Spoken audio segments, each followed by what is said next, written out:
이호석의 투자의 참견 시간입니다. 오늘 신한금융투자 서면지점 이호석 PB 만나보시죠. 안녕하십니까?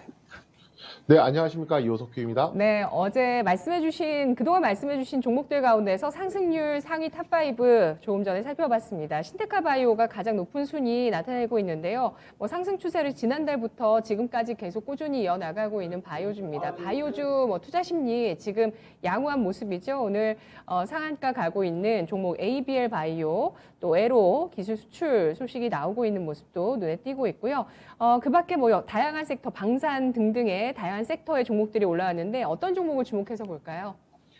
네, 오늘 주목해볼 종목은 신테카 바이오입니다. 네, 그 신테카 바이오 같은 경우에는 제가 이호석의 참견 처음 시작하면서 이제 언급드렸던 종목인데요. 이 종목은 이제 AI 기반의 이제 신약 개발 업체고요. 그 중에서도 이제 AI 개발의 기반이 신약 개발이 왜 중요하냐면 최근 이제 글로벌 제약 바이오 산업에 있어서는 굉장히 새로운 트렌드 중에 하나이기 때문입니다.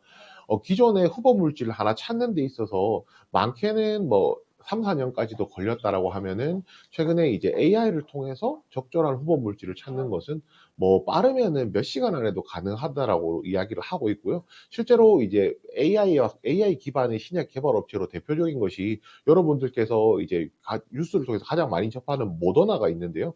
모더나 같은 경우에도 코로나19 백신을 만드는 데 있어서 이러한 AI 기반의 이제 이런 것들을 활용했다는 부분을 생각해 본다라면 신테카 바이오가 국내 다른 바이오 기업들, 기술이 좋은 기업들도 많이 있겠지만 그런 기업들 대비했을 때는 후보 물질을 찾는 데 있어서는 굉장히 좀 유리한 입장에 있다라고 말씀드릴 수 있을 것 같습니다.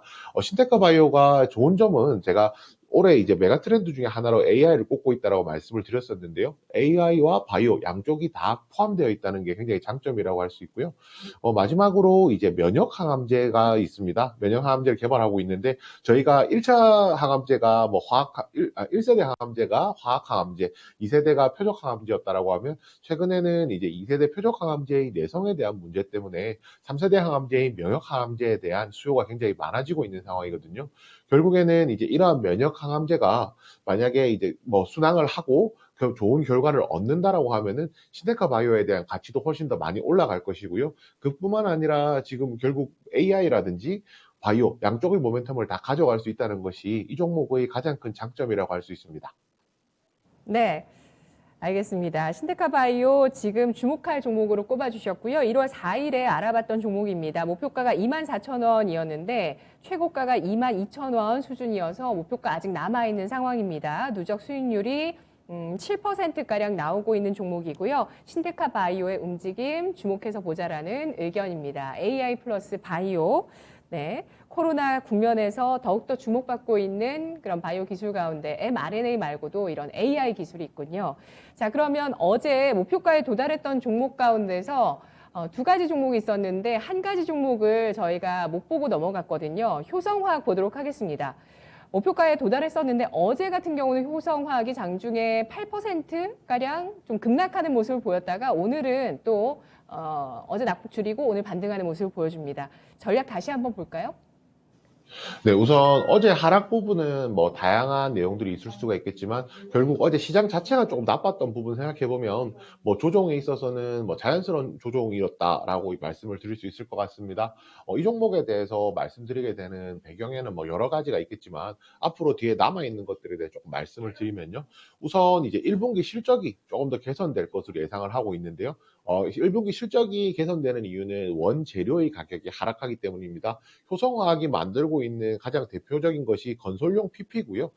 이와 관련해서 수요 자체는 코로나 국면 이후로는 점점 줄어들고 있습니다. 효성화학이 작년에 좋았던 점, 재작년 주가가 좋았던 부분을 생각해 본다면 관련된 수요가 많았다는 것인데요. 이제 수요 자체는 점점 줄어들고 있지만 오히려 반대로 원재료 가격의 하락이 하고 있기 때문에 그에 따라서 원가가 하락되면서 마진이 많이 남는 그런 구조로 가고 있다라고 할 수가 있습니다. PP 같은 경우에는 LPG로 만들고 있고요. 그 PP랑 이제 경쟁 상품이라고 할 수 있는 대체제라고 할 수 있는 것이 이제 PVC가 있는데 PVC 같은 경우에 석탄으로 만들고 있거든요. 그런데 반대로 이야기하면 LPG 가격은 내려가면서 석탄 가격은 올라가고 있는 상황이라서 오히려 원재료 가격 하락에 따른 수혜를 조금 더 볼 수 있다는 것이 장점입니다. 그리고 이제 베트남에서 이제 설비를 했던 것들이 이제 가동이 완벽하게 정상화돼서 가동될 것이라고 올해 지금 추정이 되고 있는데요.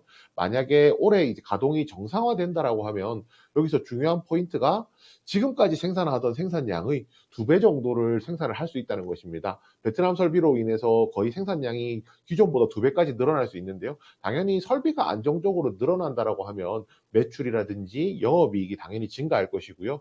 올해는 사실 뭐 수요가 많아서 실적이 좋아진다라기보다는 뭐 원재료 가격 하락이라든지 오히려 증설을 통해서 그 판매 생산 단위 가격을 낮추는 뭐 이런 전략으로 조금 접근을 해야 될 것 같습니다. 우선 지난번에 제시해 드린 목표가 이후로 이제 목표가 도달을 했었고요. 그래서 2차 목표가를 제시해 드리겠는데요. 우선은 지금 위로 올라가는 구간에 매물이 적은 편은 아닙니다. 적은 편은 아니기 때문에 단계적으로 상승한다고 보고 2차 목표가는 41만 원으로 정해 드리겠습니다. 네, 알겠습니다. 효성화학 현재 구간 36만 원대 움직임인데요. 제시해 주셨던 목표가 35만 원 이상에서 움직이고 있습니다. 원재료 가격의 하락, 또 베트남 증설의 그 분이 올해 실적으로 반영된다는 측면에서 효성화학 2차 목표가 41만 원 선까지 보고 있습니다.